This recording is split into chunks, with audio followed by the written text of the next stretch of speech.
Hello, class. I would like to continue the conversation I started last week concerning iron and steel in the state of Alabama by examining the economic expansion advocated by Alabama Senator John Tyler Morgan during the Postbellum era.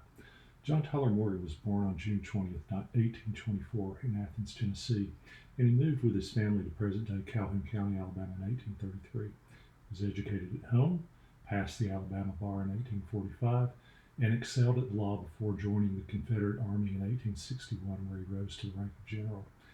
During Reconstruction, he returned to his law practice and developed the belief that Northeastern capitalists were intentionally holding the South in a position of political and economic dependence to assure their own commercial dominance.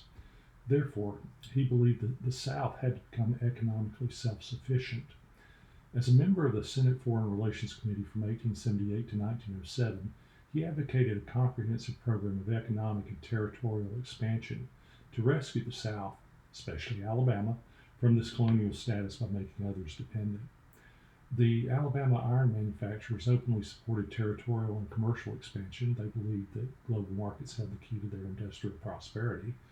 And also, the foreign demand for iron and steel was growing rapidly as countries laid miles and miles of railroad tracks and also updated their factories with modern machinery.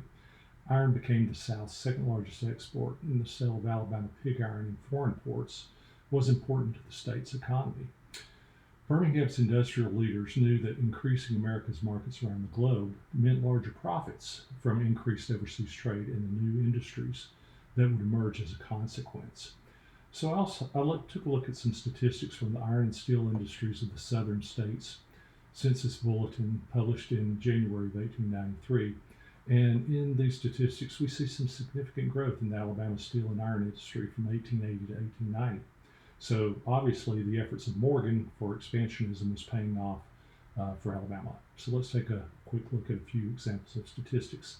So in 1880, there were 14 establishments producing iron and steel. There were 38 in 1890.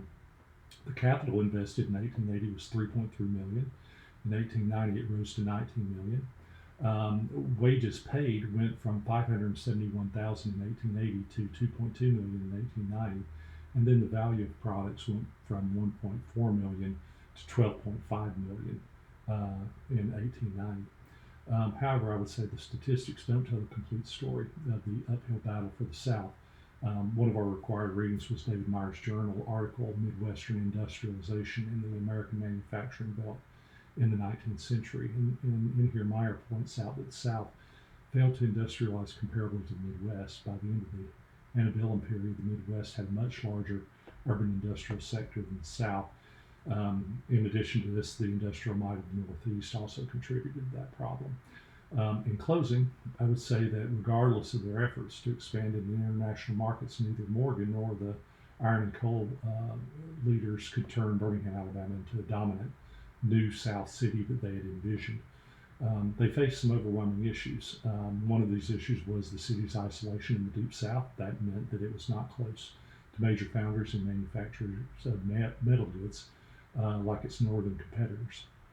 Also, Birmingham's growth was a threat to companies such as U.S. Steel, which purchased TCI in late 1907 and made it subject to what was called Pittsburgh Plus pricing, which eliminated Alabama's competitive advantage. So as the 20th century moved forward, the city leaders lost their grip on the South's economic future and did not achieve the region's prominence that they and John Tyler Morgan had hoped for in the iron and steel industry. I look forward to viewing your videos, and I hope everyone is having a great week. Thank you for your time.